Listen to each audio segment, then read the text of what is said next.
Nako, kapag ganito kasiksik at ganito kasarap, mahal ang isa nito. Kaya kung marami lang rin kayo sa bahay, ay nako, ganito na ang lutuin mong merienda dahil ito masarap, gusto ng mga bata at higit sa lahat itong ating recipe, pwedeng-pwede mong pangnegosyo. Kaya tara, simulan na natin. Magandang araw.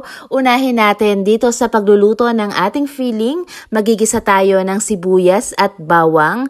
At dito gagamit tayo ng pork, pero pwede rin naman kayong gumamit ng beef or chicken. Sangkutsahin nating mabuti, then timplahan na natin ng konting salt at paminta. Konti lang po yung salt dahil later ay maglalagay tayo ng iba pang pampalasa. At kapag sangkutsyado na nga ito, pwede na nating ilagay itong ating patatas. Lalagay na rin natin itong ating carrot na hiniwa po natin ng small dice lang. Mag-add na rin tayo ng ketchup at konting soy sauce. Pwede ka rin mag-add ng oyster sauce. Mag-add na rin tayo ng konting tubig. Takpan natin at lutuin natin hanggang sa maging malambot itong ating karne, pati na rin yung gulay na nilagay natin. And then, after a few minutes, okay na yan. I-check natin ngayon, i-adjust natin yung lasa. Mag-add rin tayo ng konting sugar, dagdagan pa natin yung paminta para mas lalong malasa at ng seasoning na gusto nyo. Huwag rin natin kalimutang lagyan ng pasas at bell pepper para naman dagdag flavor at pangpasarap. At dahil nga ito ay gagamitin nating filling, kaya naglagay rin tayo ng slurry or yung cornstarch na dinisolve natin sa tubig. At habang inaantay nating lumamig yung ating filling, ay mag-proceed naman tayo sa paggagawa nitong ating pastry. Sa isang bowl, pagsamasamahin natin yung 600 grams ng all-purpose flour, 1 teaspoon ng salt, 1 tablespoon ng sugar, 220 grams ng shortening or butter. Then, i-mix natin. At this point, hindi pa po natin nilalagay yung ating tubig.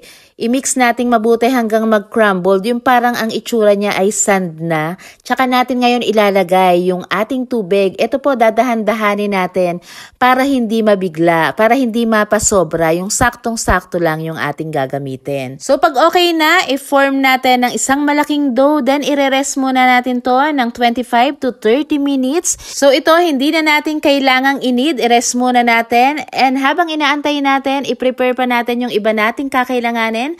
Nag-crack ako rito ng isang itlog at binati ko to. Pwede kayo rito mag-add ng konting milk or konting tubig. Yan po yung magsisilbing pang sealed natin mamaya. After 30 minutes ay pwede na tayong magsimula. Kumuha lang ako ng konti nung ating ginawang dough. Then, ipa-flatten lang natin to using rolling pin or kahit anuman. Kung wala po kayong rolling pin, pwede naman ang baso.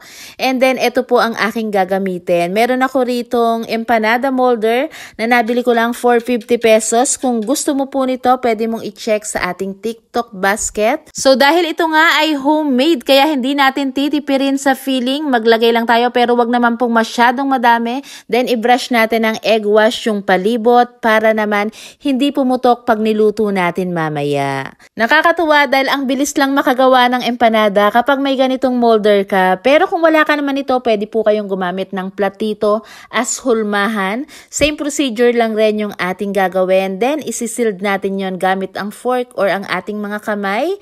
At dito nakagawa ako ng 38 to 40 piraso ng busog na empanada. So, ito pwede mong i-bake or i-deep fry. Pwede rin namang i-air fry. At kailangan nakalubog po sa mantika. Huwag kayong mag-alala dahil itong ating mantika, magagamit pa natin yan sa susunod na pagluluto. Medium heat yung apoy ko sa pagpiprito. Then, bibilingin natin para maging pantay at maganda yung pagkakaluto. Kung gusto mo yung tostado, pwede namang ganun ang gawin mo.